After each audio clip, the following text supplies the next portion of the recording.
komini cyiza mwene Gatsumbitsi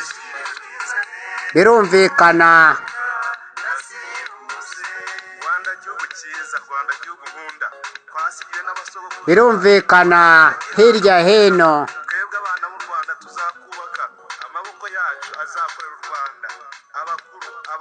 kuri wa eshatu akadomo ruda akadomo tike no kugasaraba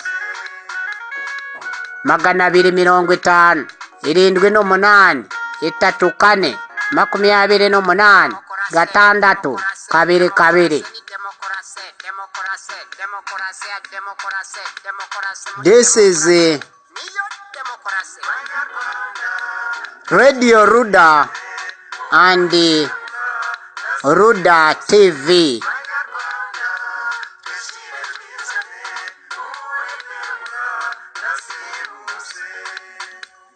Is the World Sender and World Receiver too. Reflects back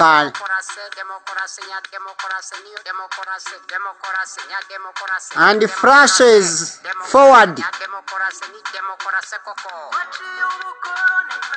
Then refreshment is a necessity and very necessary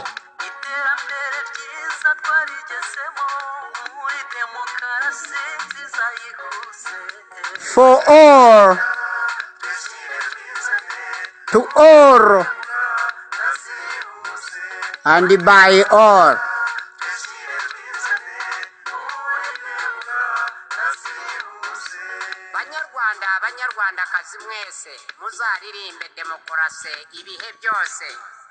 The living and the non-living ones,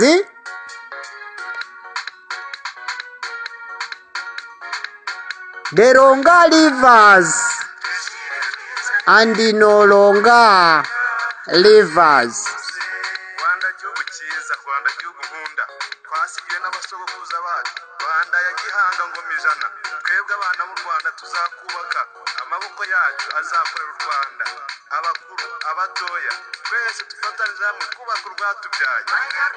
All of the seasons.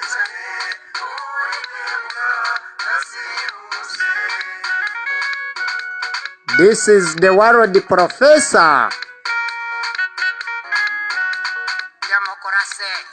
The professor of all of the world professors, Barafinda Sekikubo Fred. The specialist in each and everything.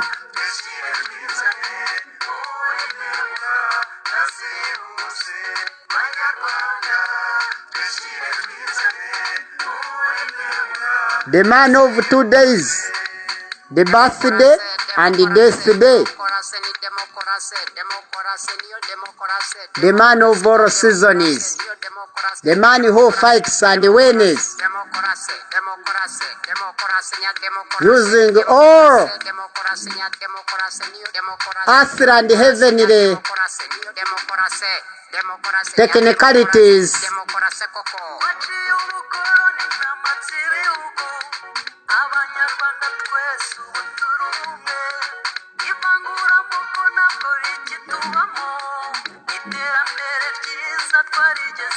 The first of the quickest democracy on this earth, the senior politician with the total seniority all over the world, the RWANDA founder, the RWANDA international legal representative, everywhere.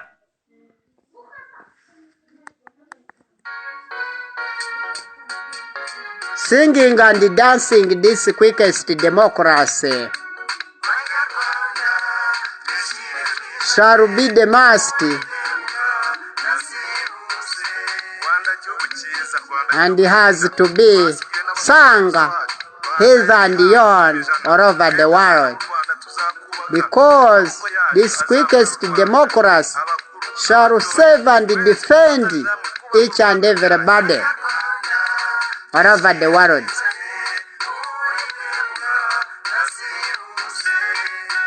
Regardless of any sexes.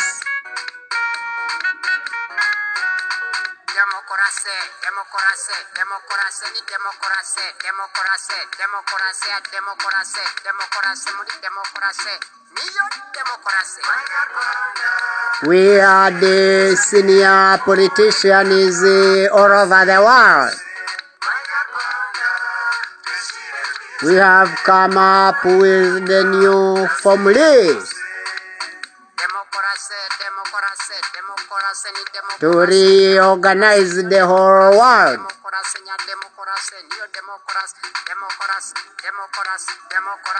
through barafindarization in the quickest democracy of this kind.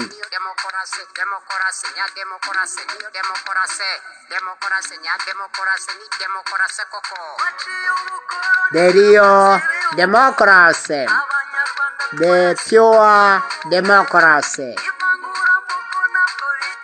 Equality, honor, fraternity, liberty. The quickest democracy.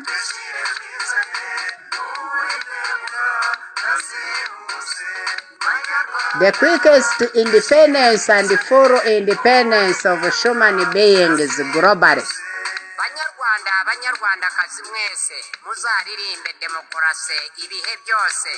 And is highly needed.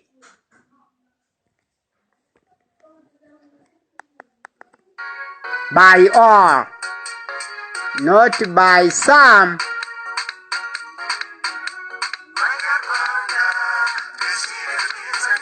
We have to share the big and the little on this earth of ours, being given to us by God, the Creator.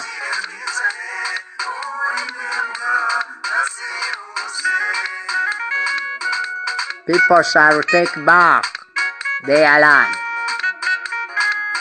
with the full rights upon it. People shall regain back their land with full rights and shall regain momentum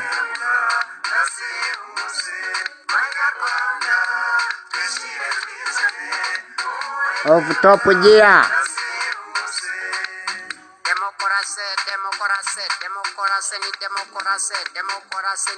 Climbing towards the apex of the economic development in the quickest means.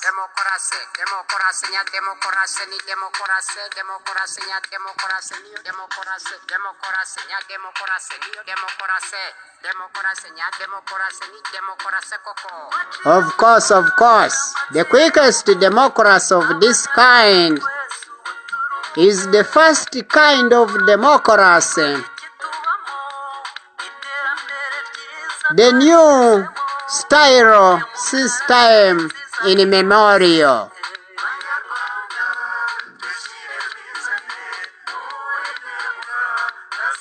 This human democracy, here I mean the quickest one, the quickest democracy,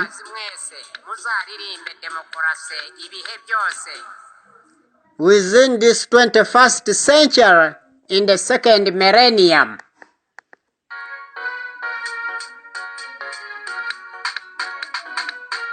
R2UDA is a necessity and R2UDA is a necessity. Which asset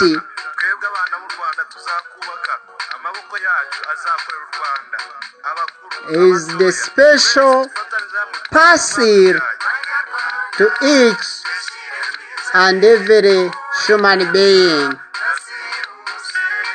in this world, on this earth,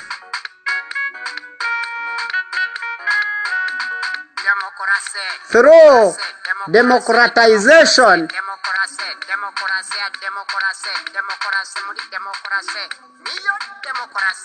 and barafindarization to speed up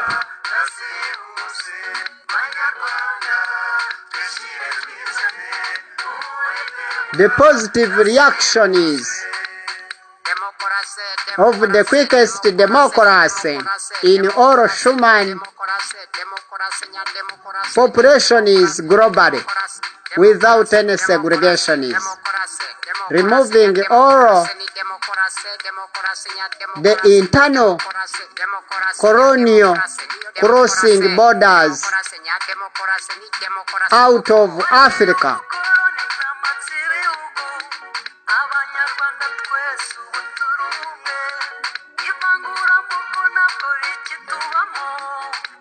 We have to stamp out all of these internal African internal crossing borders. In removing them, we shall have created the total unification of human beings in the whole continent and on whole continent of human beings in the line of humanity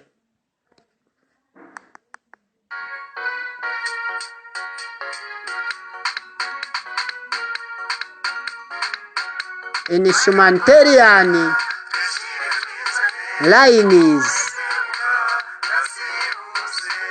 of diversities, leading to the appropriate universities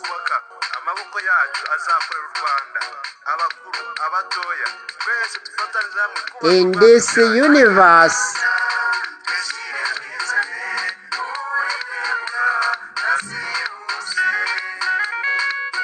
of God,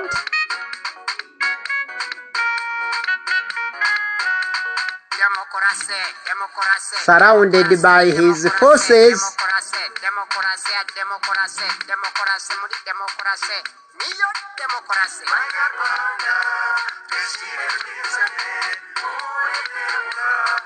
though we human beings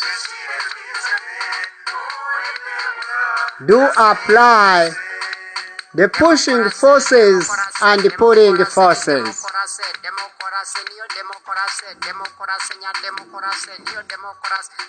but we don't know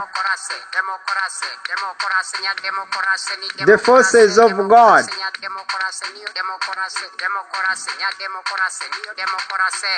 In north, east, west, and south,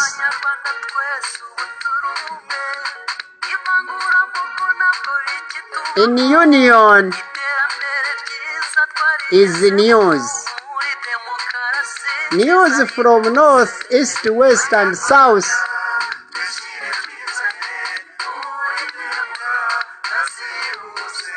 we can gather news from human beings, but God gathers much more than we have. Possibly, we do imitate from him due to his power and his wishes.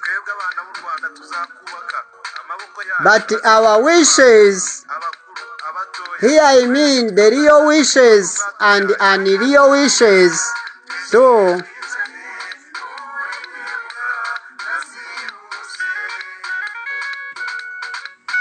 are all underestimated.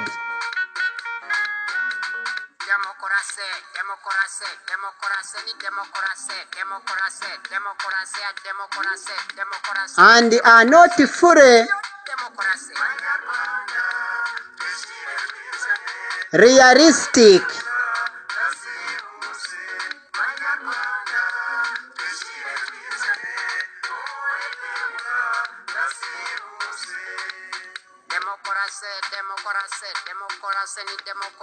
in fact,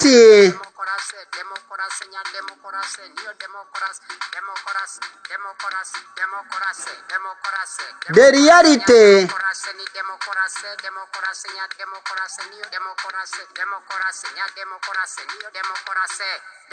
God has it is having it.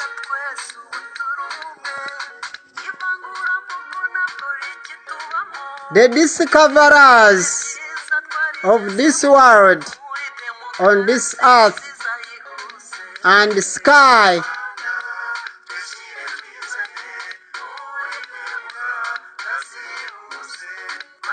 together with their discoveries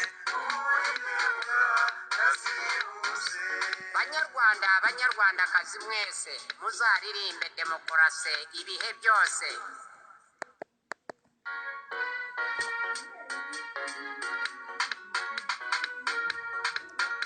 Are all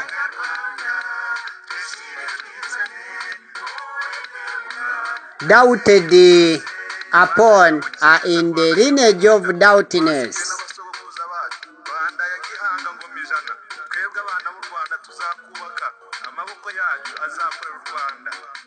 To human beings it may be specific, but to the monogod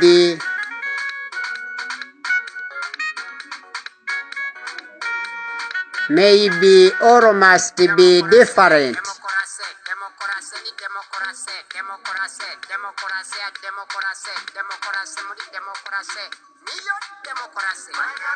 Therefore, if the real democracy is the conquered democracy, we have to make sure that is shared by each and every body without any segregation.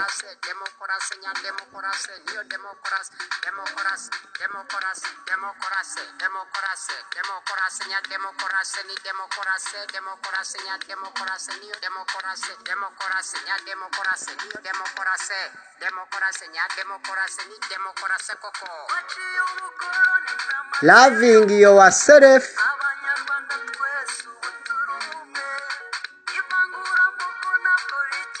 and loving others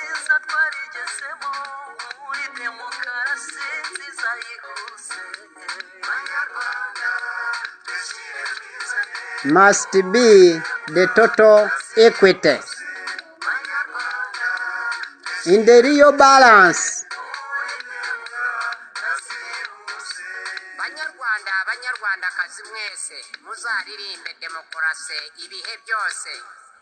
in the real equality, and equalitism must be the order of the day.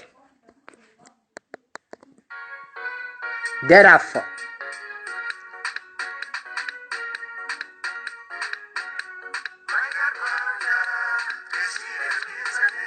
if you have to love your friend as you love yourself, then you shall have maintained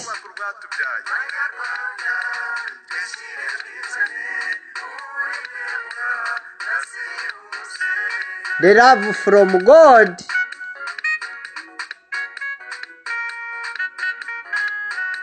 constantly.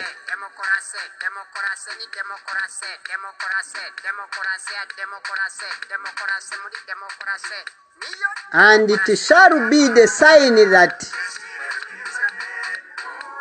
you are having that love in yourself. In failure,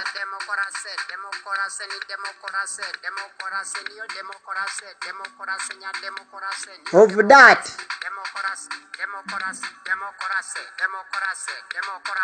or opposite to that, it shall be the God's judgment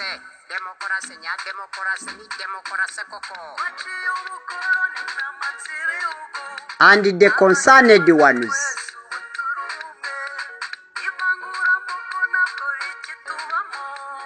Never to separate any human beings in this world. You never created one, and you will never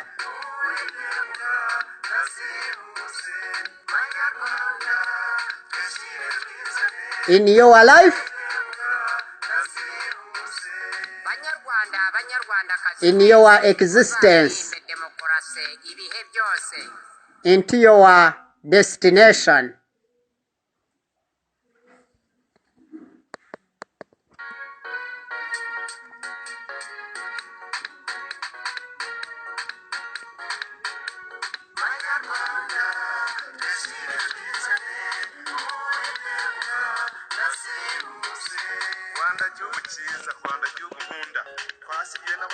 Rwanda means large country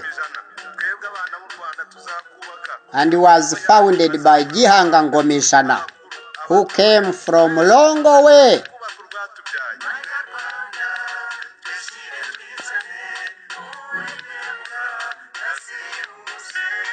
Far from here. Over there in Bunyoro Chitara Empire,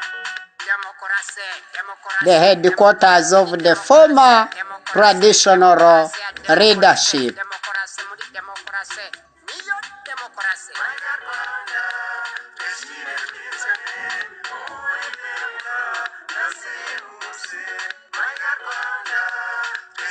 During prehistory,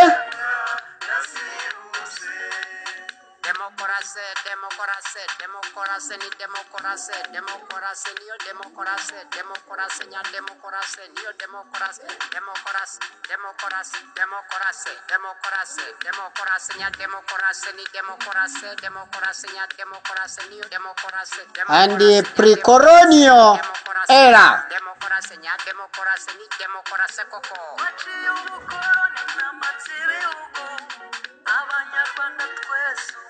pre-independence,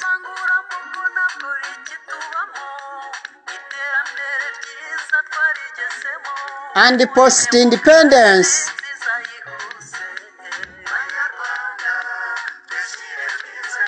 Here I mean post-colonial periods.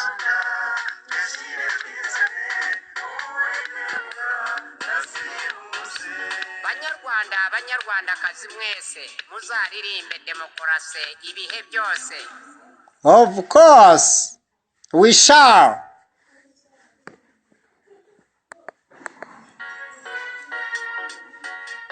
In the highest pitch.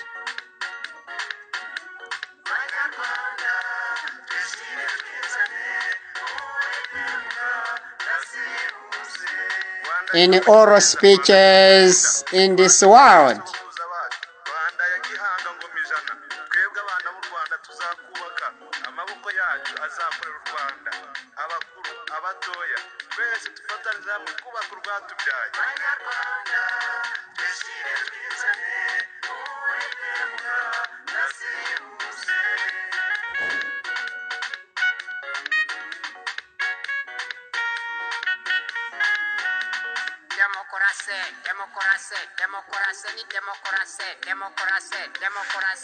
This quickest democracy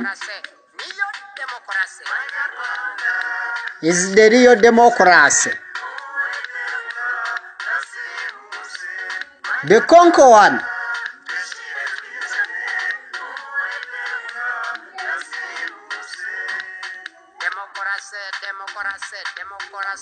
Shall be sung by the world population is,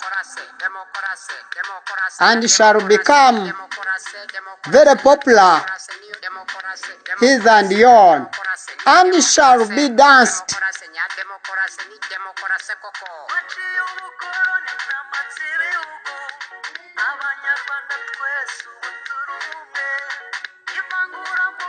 by all people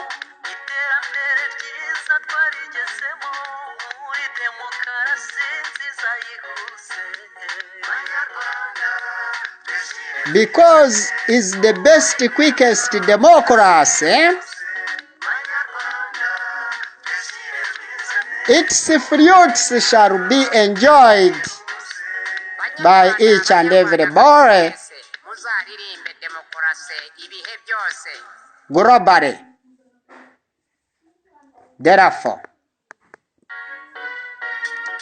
I, the RWANDA President, Founder, International Legal Representative,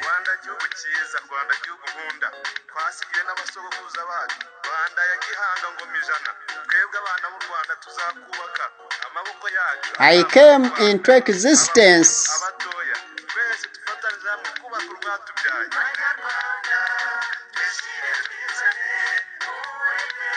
on 21st January 1971. I think it was on Thursday.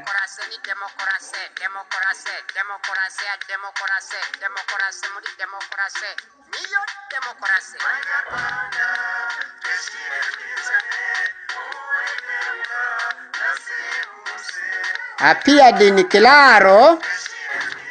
Here I mean I was born in Claro. Along the way,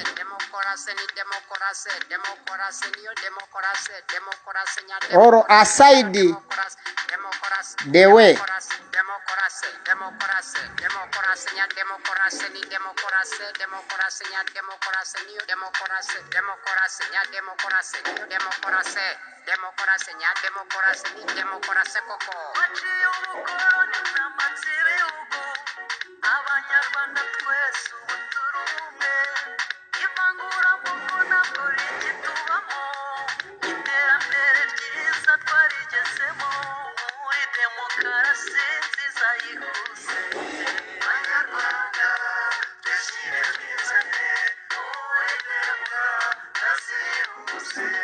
the simultaneous bypassers and human liberators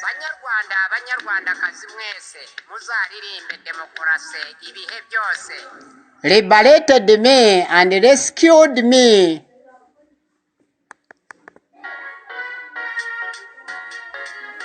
from that anarchy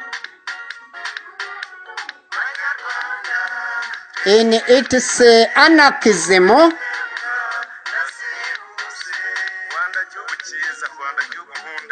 from the total pandemonium causes.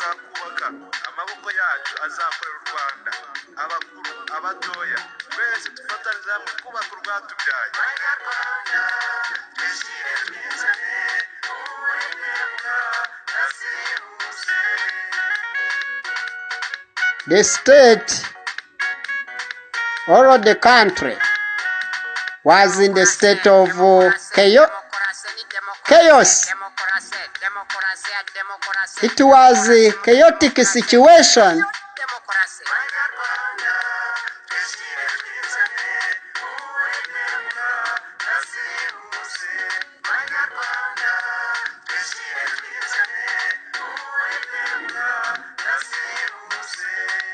That I found on this earth.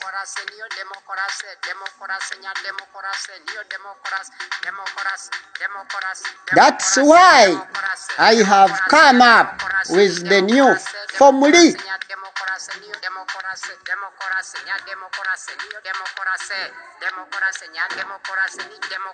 of removing out all that skirmish.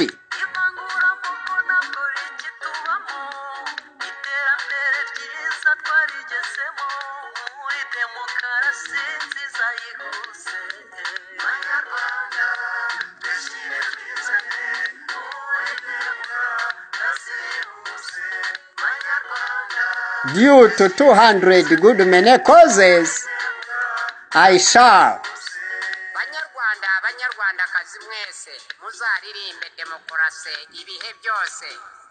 I shall unite all of them together. I shall unite the East African community people.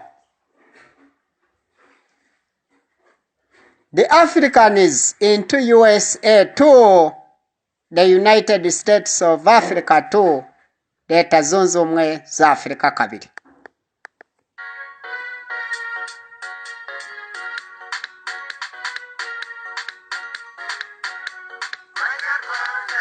And the whole entire world.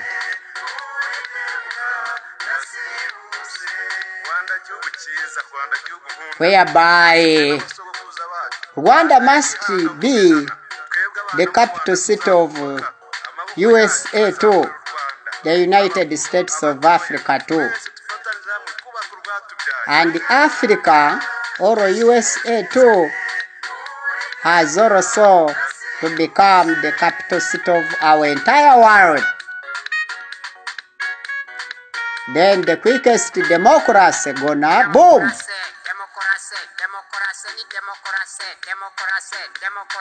Thrive.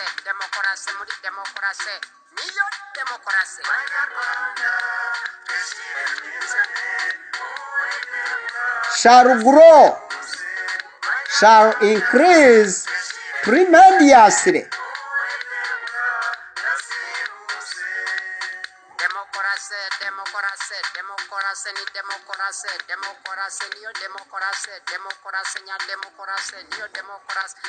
The wealthy shall accumulate, and the people shall advance in discovering new discoveries leading to industrialization of the whole world. Because Rwanda shall be busy industrializing our Rwanda, standing as the capital city of the continent, so-called Africa. This continent of ours, Africa, shall be the capital city of the whole world too. That is the pure stand.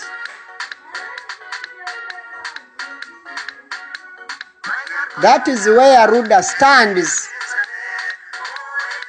That is the main agenda of R2UDA.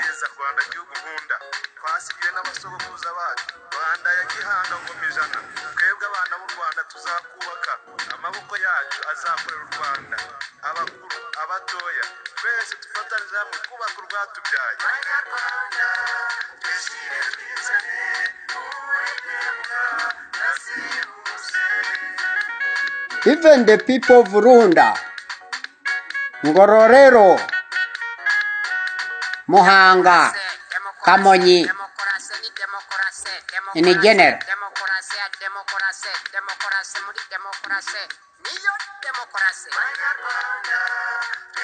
shall be there to witness all that are concerning with this quickest democracy over there.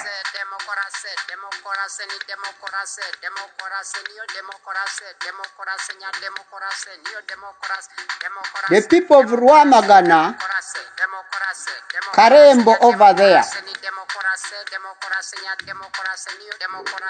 Sache,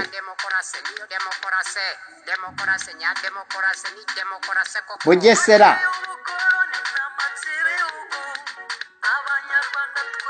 The people of Nyanza here.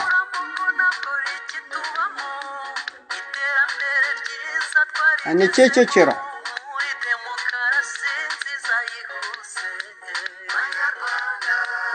The Kanombes and the Nyamirambos.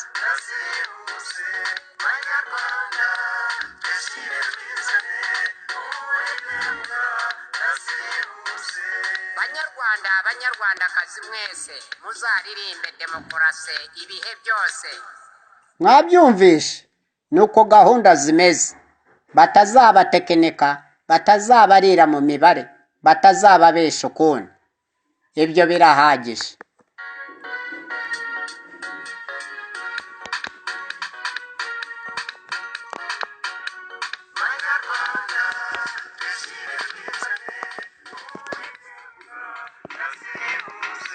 Rwanda gihugu cyiza, Rwanda gihugu nkunda, twasigiwe n'abasogokuruza bacu, Rwanda ya gihanga ngoma ijana. Of course,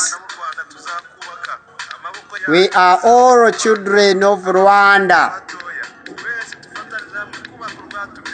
We shall rebuild Rwanda to the highest and maximum degree of no alternative.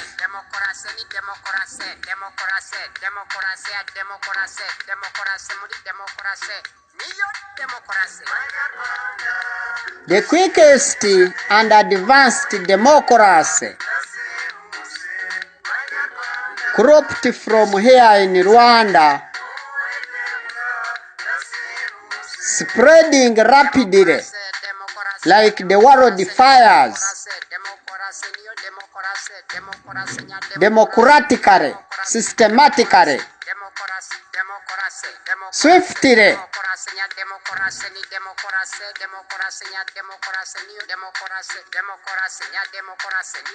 in the lineage of total unification of human beings, removing all of the crossing borders in Africa, Rwanda becoming the capital city of Africa. Then Africa shall be the real capital city of the whole entire world, all of the continents.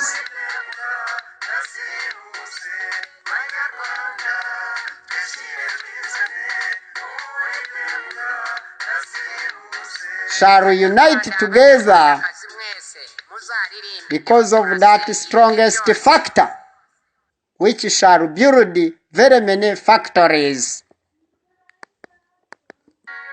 to uncountable industries in the whole world, where everybody shall be fully employed, well equipped, well dressed, and well addressed, hither and yon, well fed, well treated, well secured with maximum security, well represented.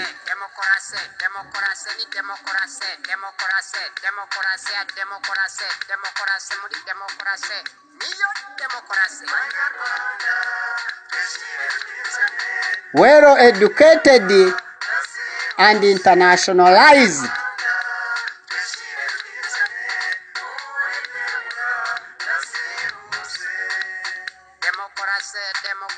Well spoken and well sensed.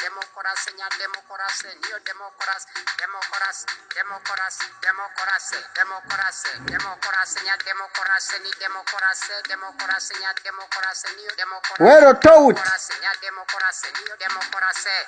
In other words, well educated and highly educated.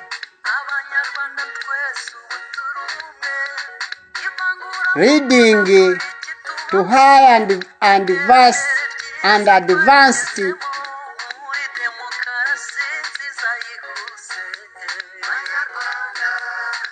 high science and high technology and discovering the undiscovered ones since time immemorial in the history of mankind.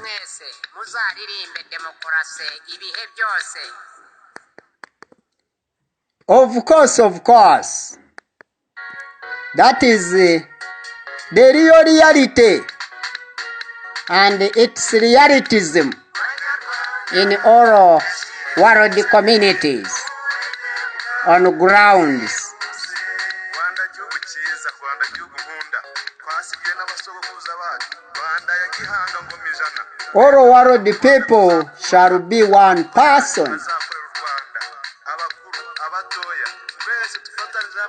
one people, never to separate until God comes with his begotten Son, Jesus Christ. The Nabi Muhammad too, the messenger.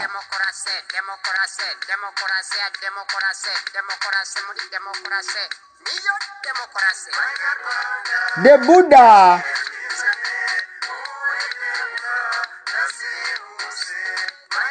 and all the gathered and the surrounding angels.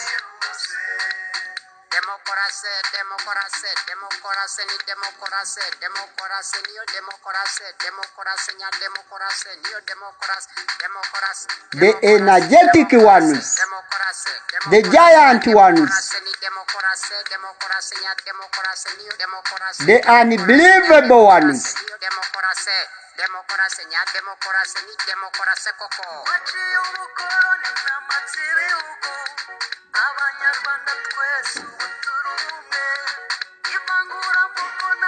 Through our total unification and general world unification of all people together, the younger and the old ones, all the sexes,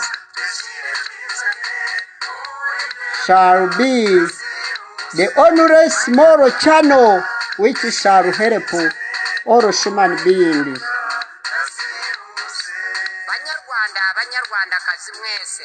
Leading and reaching to God all the times, and must be worked for.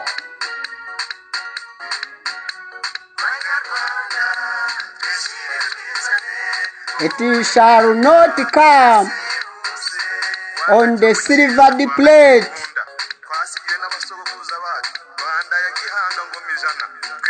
For you and to you,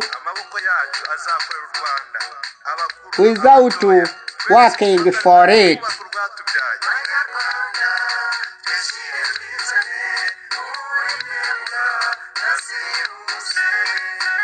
Ever and ever aim at higher and higher in the straight line of God.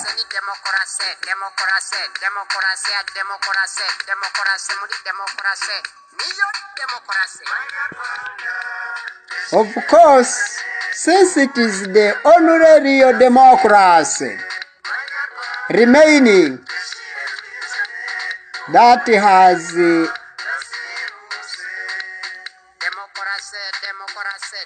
been waited for and being the real time that the real democracy has arrived, the thriving one. Wake up, stand manly to defend it, dance it and sing it while waiting for your greatest God. Just a meanwhile, just a meanwhile.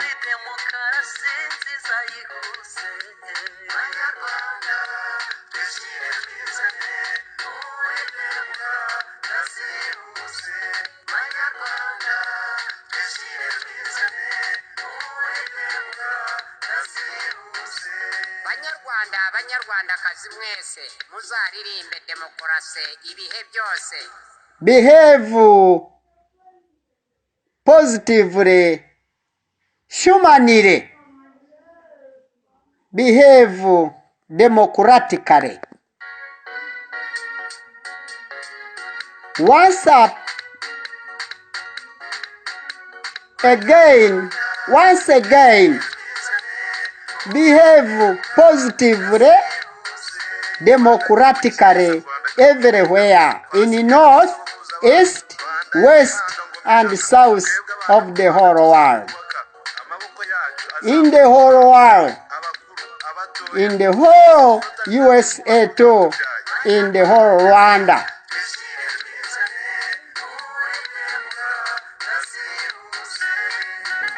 Be kind to all.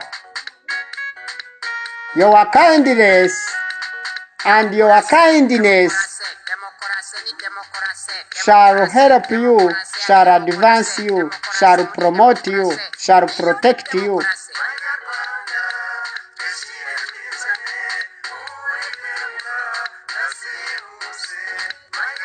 Shall make you thrive.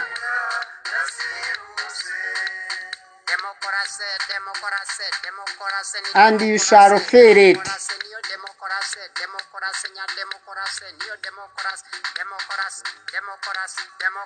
The quickest democracy is the real democracy since time immemorial.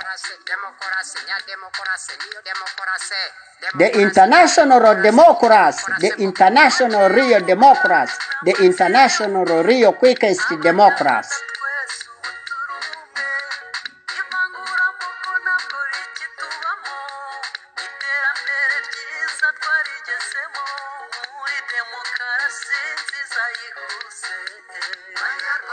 There is no longer political segregation,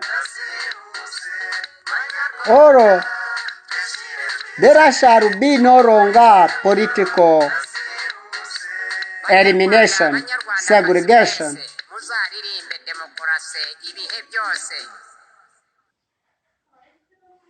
To separate is very bad. To segregate is very dangerous. To divide people is an atomic bomb, or alternatively, the bursting active volcano upon the settlement of human beings around.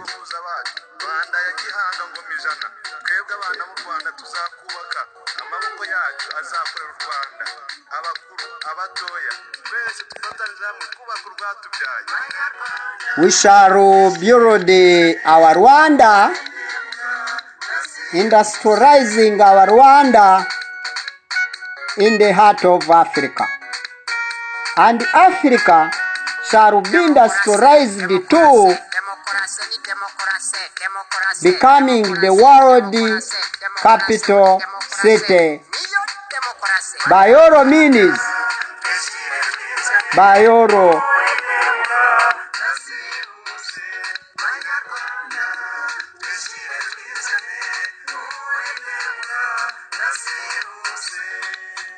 Necessary efforts. All of the times, all of the people,